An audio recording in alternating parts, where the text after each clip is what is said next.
त्वमेव माता च पिता त्वमेव त्वमेव बन्धुश्च सखा त्वमेव त्वमेव विद्या द्रविणं त्वमेव त्वमेव सर्वं मम देव देव।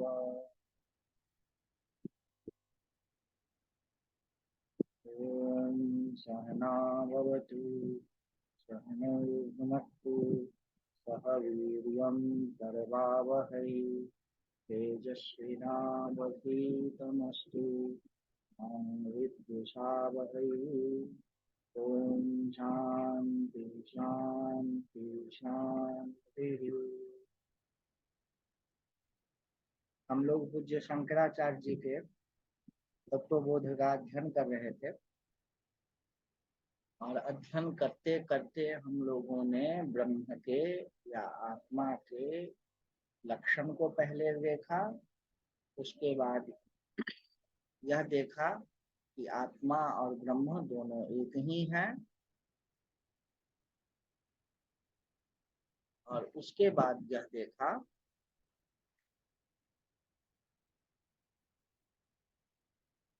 कि जो इसको जान लेता है वह सारे शोकों से मुक्त हो जाता है। उसी के तहत हम लोगों ने वाक्य के अर्थ कैसे किए जाते हैं, वाच्यार्थ, लक्ष्यार्थ और व्यंग्यार्थ, इस तरह से 3 तरह के अर्थ देखे। अब इसमें एक शब्द आया है जीवन मुक्त। एवं वेदांत वाक्य ही सद्गुरुपदेशेन सर्वेषु अपि भूतेषु येषां ब्रह्म बुद्धिरुत्पन्ना ते जीवन मुक्ता इति उच्यन्ते। इस तरह वेदांत के वाक्य से, सद्गुरु के उपदेश से, सर्वेषु अपि भूतेषु, सभी भूतों में, पंच महाभूतों में, और पंच महाभूतों से बनी हुई जो जो चीजें हैं, मनुष्य, देवता, जड़, पृथ्वी, जानवर, जंगल, इन सभी में जिसकी ब्रह्म बुद्धि उत्पन्न हो जाती है उसे जीवन मुक्त इति उच्यते, कहा, उच्यन्ते, ऐसा कहा जाता है। अब आगे आया ननु जीवन मुक्तः कः। यहां से हम लोग शुरू करें। जीवन मुक्त कौन है? क्या कह रहे हैं? यथा देहः अहम, पुरुषः अहम, ब्राह्मणः अहम, क्षत्रियः अहम, वैश्यः अहम, शूद्रः अहम अस्मि इति दृढ़ निश्चयः, तथा नाहं ब्राह्मणः न क्षत्रियः न वैश्यः न शूद्रः न पुरुषः किंतु असंगः सच्चिदानंद स्वरूपः स्वप्रकाश रूपः सर्वांतर्यामी चिदाकाश रूपः अहमस्मि इति दृढ़ निश्चय रूप अपरोक्ष ज्ञानवान।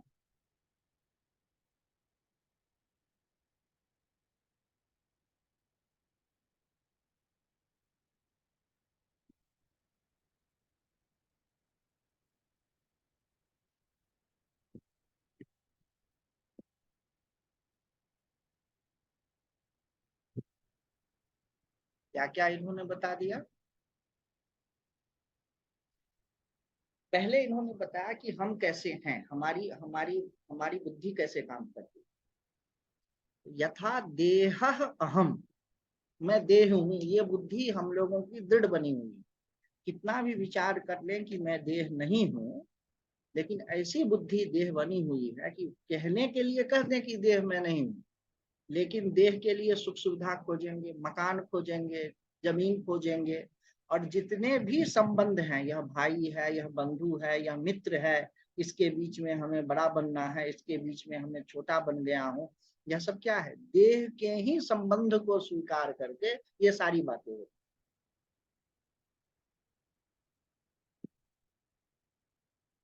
देह के ही संबंध को स्वीकार करके यह सारी बातें होती है।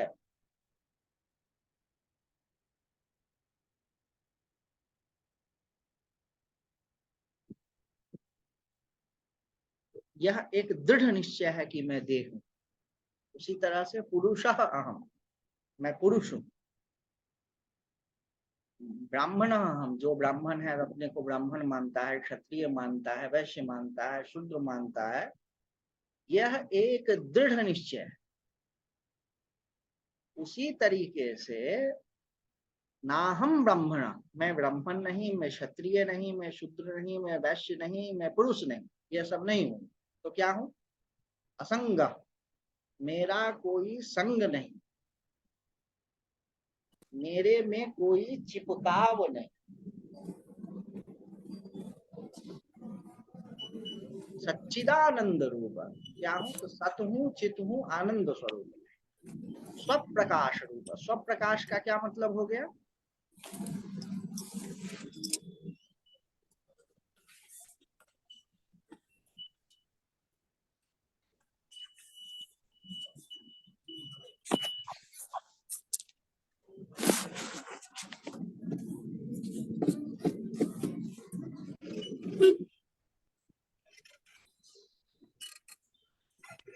आवाज कैसे आ रही है?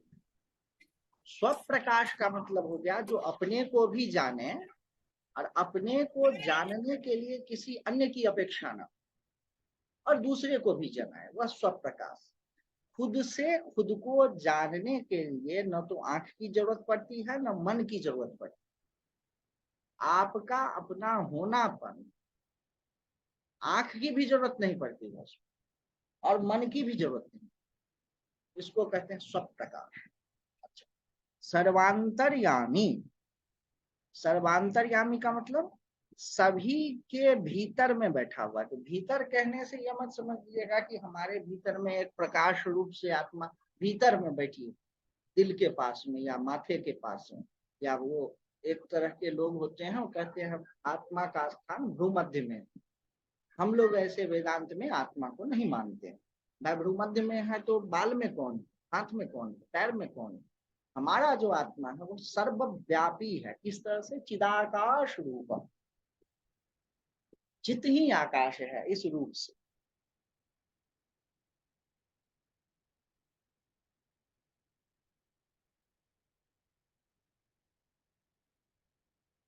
चिदाकाश रूप अहम अस्मि इति दृढ़ निश्चय रूप अपरोक्षवान।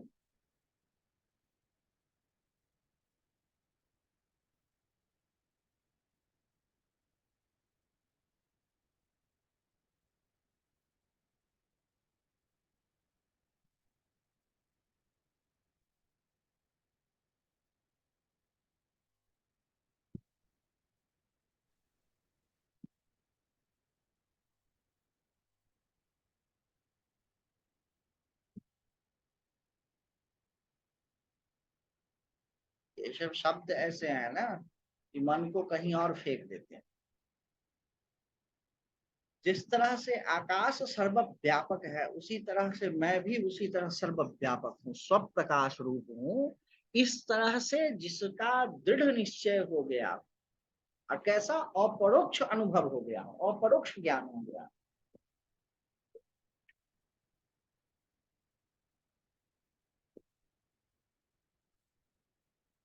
पर अपरोक्ष ज्ञान का क्या मतलब होता है? एक ज्ञान होता है परोक्ष, जैसे कि कोई किसी को मारा, आपने उसको मारते हुए नहीं देखा, आपने सुना कि फलाने फलाने को मारा, ए ने बी को मारा। ए ने बी को मारा, इस चीज को आपकी आंखों ने नहीं देखा, तो दृश्य के मुकाबले वह ज्ञान क्या हो गया? परोक्ष ज्ञान है।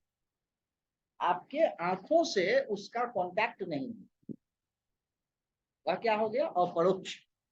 परोक्ष। अच्छा, किसी को आपने मारते हुए देखा, मारपीट करते हुए देखा, तो वह क्या हो गया? प्रत्यक्ष। परोक्ष ज्ञान में इंद्रियों का विषय से डायरेक्ट कांटेक्ट नहीं होता है। जिस चीज का परोक्ष किया जाता है, उस चीज उसका इंद्रियों से, यानी आंख का परोक्ष अगर हुआ तो आंख ने उस चीज को नहीं देखा, इंद्रियों से डायरेक्ट कांटेक्ट नहीं होता है, वह हो गया परोक्ष। प्रत्यक्ष का मतलब हो गया जहां पर इंद्रियों का विषय से जो भी मारपीट की घटना है उससे आंखों का कांटेक्ट हुआ, टच हुआ, स्पर्श हुआ, आंखों से देखा, यह हो गया प्रत्यक्ष। लेकिन जो अनुभव होता है, आपको यह अनुभव हुआ, जिस तरह परोक्ष का एक दो उदाहरण बताते हैं आपको। मुझे क्रोध आ रहा है, या मुझे यह बात समझ में नहीं आ रही, या मुझे यह बात समझ में आ रही,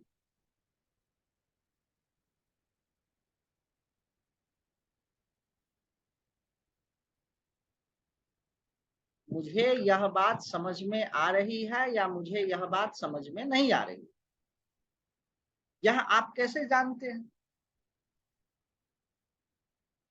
यह आप जानते हैं इस हिसाब से कि इसमें न तो आपको आपके आंख की जरूरत पड़ती है, न इसको आपने परोक्ष रूप से देखा।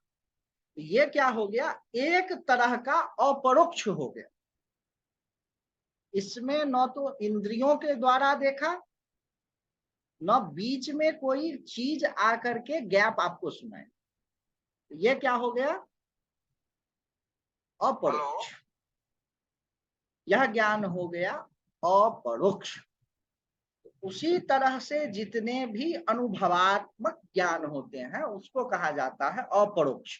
अपरोक्ष का मतलब न तो वह प्रत्यक्ष है न ही परोक्ष है।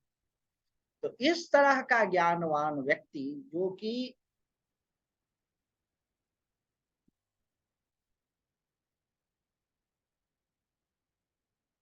अपने आप को न तो ब्राह्मण न क्षत्रिय न वैश्य न शूद्र न पुरुष किंतु असंग सच्चिदानंद स्वरूप स्वप्रकाश सर्वांतर्यामी चिदाकाश रूप मानता है, दृढ़ निश्चय वाला अनुभव वाला है, वह क्या है?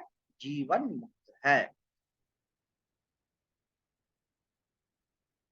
अब देखिए क्या करें। ब्रह्म एव अहम अस्मि इति अपरोक्ष ज्ञानेन निखिल कर्म बंध विनिर्मुक्त जीवन मुक्त। अब क्या कह दिया?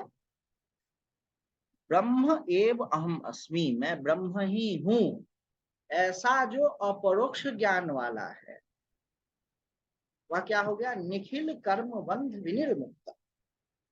जितने भी कर्मों के बंधन हैं उससे विनिर्मुक्त हो जाता है, मुक्त हो जाता है, उसको कहते हैं जीवन मुक्त।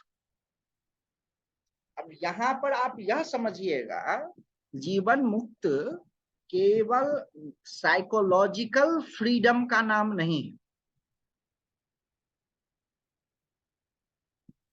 जीवन मुक्त केवल साइकोलॉजिकल फ्रीडम का नाम नहीं।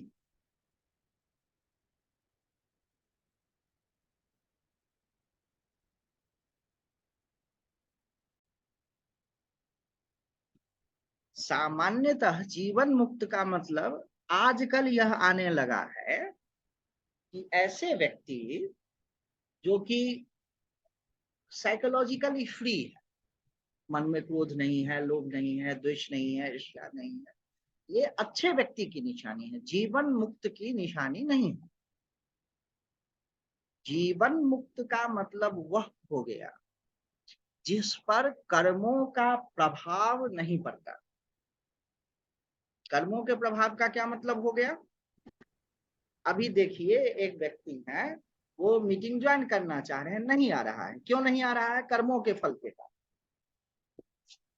और बताएं कर्मों के फल को। मैंने अपने गुरुजी से पूछा कि भगवान, मैं जब ध्यान करने, पहले की बात है, ध्यान करने बैठता हूँ तो कुछ समय तो मन लगता है, फिर कुछ ना कुछ ऐसा हो जाता है, अच्छा या बुरा, कि ध्यान नहीं कर पाते। तो क्या कहा उन्होंने? अच्छा या बुरा जो भी होता है, अच्छा होता है पुण्य के कारण, बुरा होता है पापों के कारण। तो तुमने जो पुण्य कर्म किया है उसका फल कौन भोगेगा? और तुमने जो पाप कर्म किया है उसका फल कौन भोगेगा? इसीलिए ध्यान जब करने बैठते हो तो उस समय ध्यान जब ठीक ठीक होने लगता है तो भोगता नहीं रहता, दृष्टा जैसा कुछ हो जाते हो। उस पुण्य और पाप के फल को कौन भोगेगा। तुम इतने मजबूत कैसे हो गए कि पुण्य और पाप के फल से भाग जाओगे। इसी के लिए वह फल अपने और विकट रूप में आकर के उपस्थित होगा। हम लोगों को इस बात को समझ लेना है कि वेदांत का लक्ष्य फ्रीडम, साइकोलॉजिकल फ्रीडम नहीं है आजकल जो प्रचारित हो रहा है। आप और हम कर्मों के बंधन के दास हैं। नहीं विश्वास हो, आप अपने जीवन में देखिए, कई बार, एक बार नहीं हजारों बार आपके साथ में हुआ है कि आपकी सारी चीजें ठीक चल रही है, एकाएक से चीजें बदल गई, अच्छी या बुरी हो गई। केवल अच्छा ही बुरा ही कर्मों का फल नहीं होता, अच्छा भी होता है। वो अनंत जन्मों के, अनंत कल्पों के, अनंत अनंत कर्म जो किए हैं वह इतनी शक्तिशाली है, आप उससे बच नहीं सकते। अभी एक व्यक्ति का आया, इंटरव्यू आ रहा था, कुछ भी आ रहा था, कि वो कोमा में चला गया। अब 12 वर्ष तक कोमे में रहा, और जब कोमा में गया तो वह 12 वर्ष तक क्या किया, उसको जैसे कोई दृश्य आया, उसके मन की कल्पना हो, ये तो हम लोग पूरी सृष्टि को ही मन की कल्पना मानते हैं। उसमें उसने क्या देखा कि कोई व्यक्ति उसको कह रहा है कि मैं तुमको 12 वर्ष पहले ले जा रहा हूं और 12 वर्ष के जीवन को तुमको फिर से जीने के लिए दे रहा हूं। बाहर से वह व्यक्ति कोमा में पड़ा हुआ और भीतर से वह क्या कर रहा है, 12 वर्ष पहले के जीवन में चला गया, लेटा हुआ है उसका शरीर। और वो 12 वर्ष पहले से उसको तो सारी चीजें याद है, उसको सारी गतिविधियां मालूम है। तो बताया कि मैंने कोमा में ही क्रिप्टो में इन्वेस्ट कर दिया, फिर मुझे ये पता चल गया कि ये घटना होने वाली है, फिर मुझे ये पता चल गया कि वो होने वाली है, फिर मुझे ये भी मालूम था कि कोविड होने वाला है, इस प्रॉपर्टी का दाम बढ़ गया है, इस प्रॉपर्टी का। वो जिस तरह स्वप्न में हम लोग करते हैं, उसी तरह से वह कोमा में ही 12 वर्षों तक पड़ा रहा। और 12 वर्ष के बाद जब उसका कोमा टूटा, तब तक उसके मेडिकल इक्विपमेंट्स और वो सारी चीजें लगी हुई थी, तब वो उसने ये सारी बातें बताई और बता करके फिर मर गया। तो कर्म की गति ऐसी होती है कि वह केवल साइकोलॉजिकली आपको इफेक्ट नहीं करता है, फिजिकली इफेक्ट करता है। और ज्ञान का मतलब यह है कि वह जो कर्मों का फिजिकली, साइकोलॉजिकली, मेंटली, स्पिरिचुअली, सारे तरहों से कर्म का प्रभाव जीव को इफेक्ट पर इफेक्ट करते चला जाता है। उस कर्म, निखिल कर्म बंध से विमुक्त जो हो जाता है, उसको जीवन मुक्त कहते हैं। जीवन मुक्त का मतलब ये नहीं वो जो आजकल साइकोलॉजिकली में फ्रीडम की बात होती है, सो नहीं है जीवन मुक्त। राग नहीं, लोभ नहीं, उसको अच्छा आदमी बोलते हैं। द्वेष नहीं है, क्रोध नहीं है, ईर्ष्या नहीं है, गुड मैन। जीवन मुक्त अलग चीज है, जिसमें कर्मों का प्रभाव न पड़े, और कर्म को आप समझेंगे कि आपके जीवन के एक एक चीज को कर्म कैसे तय कर रहा है, तो हिल जाएंगे, डर जाएंगे, कहेंगे भगवान कैसे इससे बचे। अनंत अनंत ब्रह्मांड के अनंत अनंत तरह के जीव हैं, और अनंत अनंत तरह के उन जीवों के लिए भोग है। अगर आपके कर्म ऐसे हैं कि रसगुल्ला खाना आपके कर्म में लिखा है, तो चीनी का कीड़ा बन जाएंगे। रस और मिठाई खाते हुए चिपकना नहीं है मिठाई में, तो मधुमक्खी बन जाएंगे। और मिठाइयों के बीच में रहना है, खाना नहीं है, तो मिठाई का दुकानदार बन जाएंगे। ये कर्म, ये सब। अच्छा, कोई ऐसा कर्म किया, कोई नरक, कोई ऐसे लोक में जन्म हो गया, कोई ऐसे लोक में जन्म हो गया जहां अग्नि ही अग्नि, आपके कर्म में ये लिखा हुआ कि खूब अग्नि का सेवन करेगा। ऐसे लोक में जन्म हो गया जहां अग्नि का ही शरीर है। अच्छा, ऐसा है कि अग्नि के कारण आपको दुखी होना, तो ऐसे ऐसे जगह पर जन्म हो गया जहां पर अग्नि है और आपकी शरीर ऐसी बनी हुई है कि अग्नि को बर्दाश्त नहीं कर सकते। ये जो कर्मों की डायनामिक्स है, ये बड़ा विचित्र है। थोड़ा सा भी विचार करेंगे कि कैसे एक एक माइन्यूट चीजों को ये तय करता है। इसमें कोई इसको करने वाला ईश्वर है कि कोई और है, ये इसमें मत जाइए। ये हो सकता है कि कर्म अपने आप में फल दे अथवा किसी ने की आज्ञा से फल दे, लेकिन कर्मों की जो यह विचित्र गति है, यह बड़ा विचित्र, और इससे इससे जो छूट गया उसको कहते हैं जीवन मुक्त। अब आगे आया कर्माणि कति विधानी, कर्म कितने तरह के हैं इसको बताते हैं। आगामी संचित प्रारब्ध भेदेन त्रिविधानि संति। कर्म कितने तरह के हैं? आगामी, संचित और प्रारब्ध, इस तरीके से 3 प्रकार के कर्म हैं।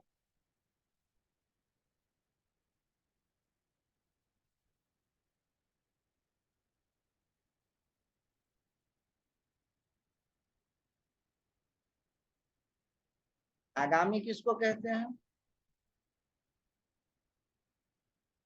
आपने वेदांत तो सुना अभी और आपको ज्ञान हो गया, शरीर तो नहीं गिरेगा, मरेंगे नहीं तुरंत, ज्ञान हो गया। अब आपके ज्ञान होने के बाद आपसे जो जो कर्म होगा, चाहे पुण्य हो चाहे पाप हो, उस सभी कर्मों को क्या कहते हैं? आगामी कर्म। आगामी कर्म किम? ज्ञानोत्पत्ति अनंतरम ज्ञानी देह कृतम पुण्य पाप रूपम कर्म यद अस्ति तद आगामी कर्म इत्य अभिधीयते।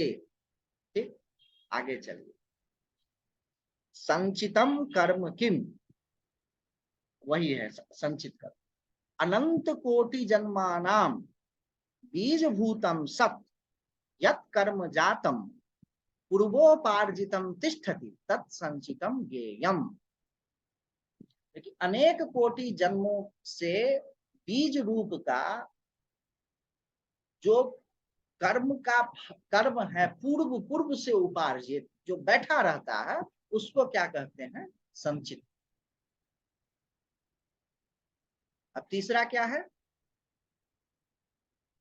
प्रारब्धम कर्म किम? इदम शरीरम उत्पाद्य इह लोके एव सुख दुखादि प्रदम यत् कर्म तत् प्रारब्धम भोगेन नष्टम भवति प्रारब्ध कर्माणाम भोगादेव क्षय इति न्यायात्। तीसरा कर्म क्या है? प्रारब्ध कर्म।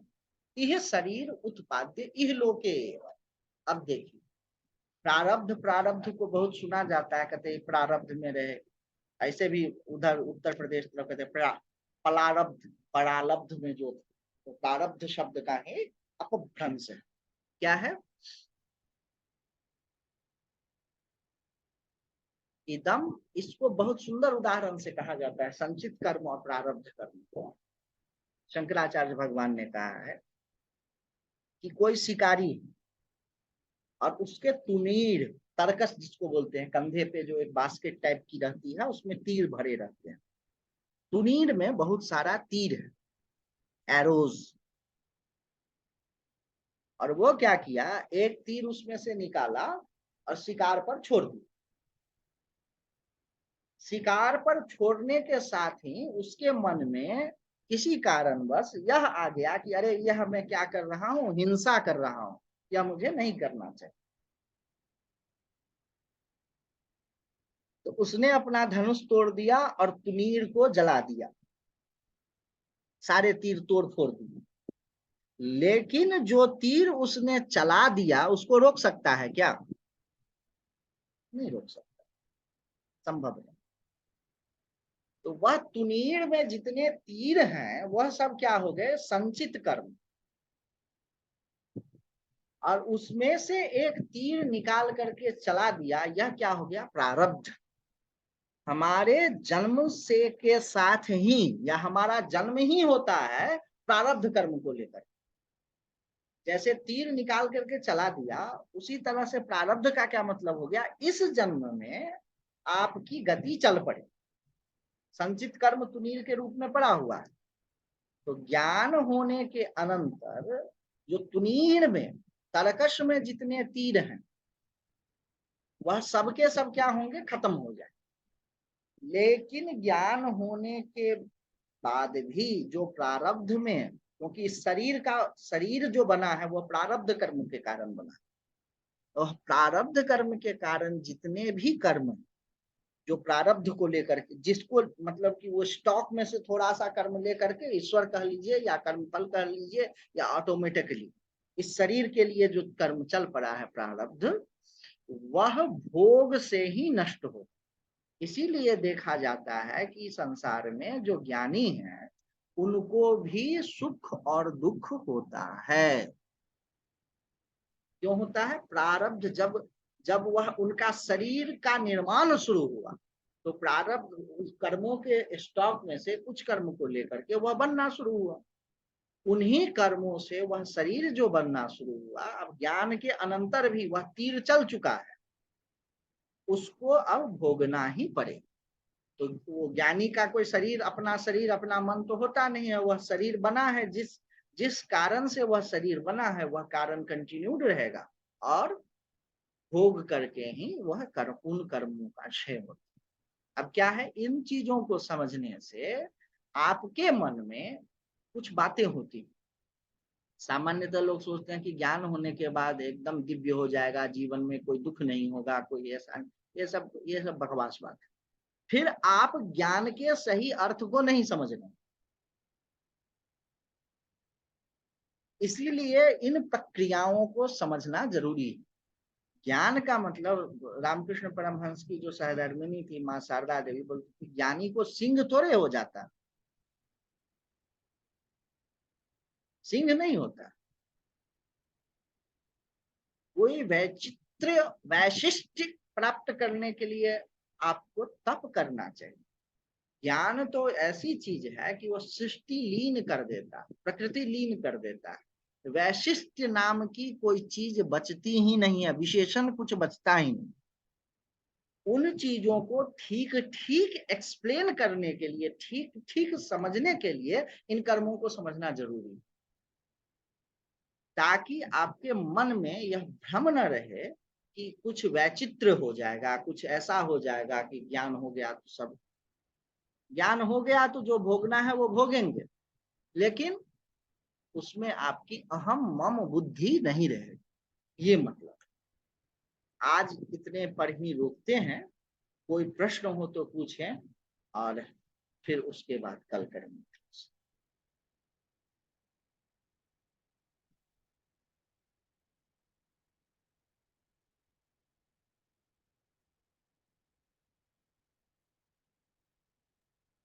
स्वामी जी प्रणाम। प्रणाम प्रणाम, बोलिए। थोड़ा विलंब से ज्वाइन कर पाया। 8:55 7:55 पे, तो थोड़ा पहले का कुछ बताएं आज जो हुआ रिकॉर्डिंग होगी। संक्षेप में। अच्छा, कल रिकॉर्डिंग में देख लेंगे, फिर भी मोटा मोटी अगर कुछ बता सकें। मोटा मोटी यही कर्म की गति हमने शुरू की थी, जी कर्म जी क्या क्या है, और जी 3 तरह के कर्म को बताया। उससे पहले ये बताया कि जीवन मुक्त कौन है। तो जिस तरह से दृढ़ निश्चय है कि मैं ब्राह्मण, मैं क्षत्रिय, मैं शूद्र जी इत्यादि अहम का जो भी आकार है वह सब जी क्या है? अहंकार है। जी और उससे जो विनिर्मुक्त है, असंग सच्चिदानंद स्वरूप स्वप्रकाश, जी वही मैं हूं, ऐसा दृढ़ निश्चय अपरोक्ष वाला। उसमें अपरोक्ष अनुभव को बताया कि हम लोग सामान्यतः 2 चीजों को जानते हैं, प्रत्यक्ष और परोक्ष। जी भाई ये चीज मेरे परोक्ष में है, ये चीज मेरे प्रत्यक्ष में है।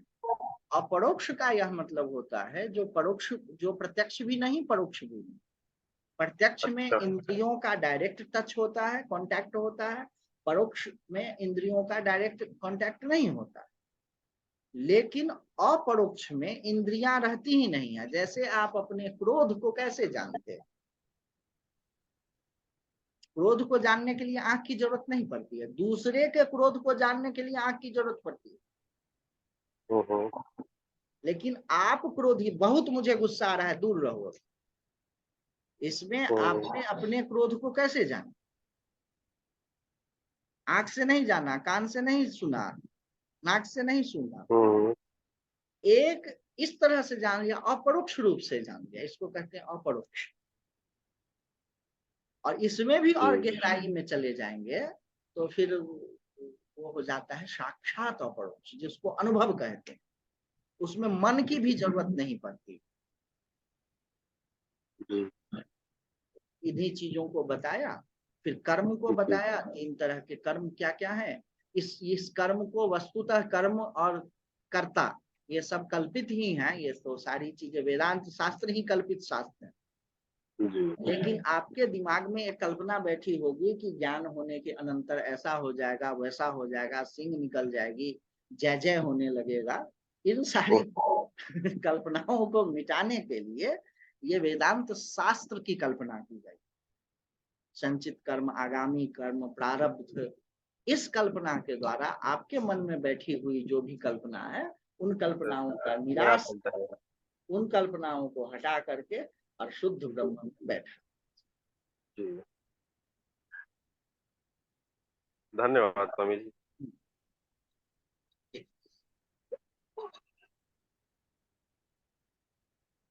और कोई प्रश्न किसी को?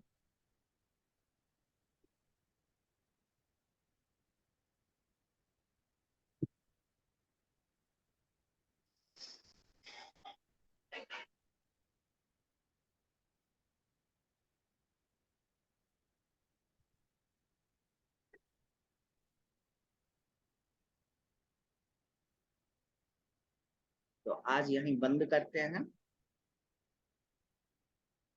ओम शांति शांति शांति। हरि ओम। सर्वे भवन्तु सुखिनः, सर्वे सन्तु निरामयाः, सर्वे भद्राणि पश्यन्तु, मा कश्चित् दुःखभाग् भवेत्। ओम पूर्णमदः पूर्णमिदं पूर्णात् पूर्णमुदच्यते, पूर्णस्य पूर्णमादाय पूर्णमेवावशिष्यते। ओम शांति शांति शांति।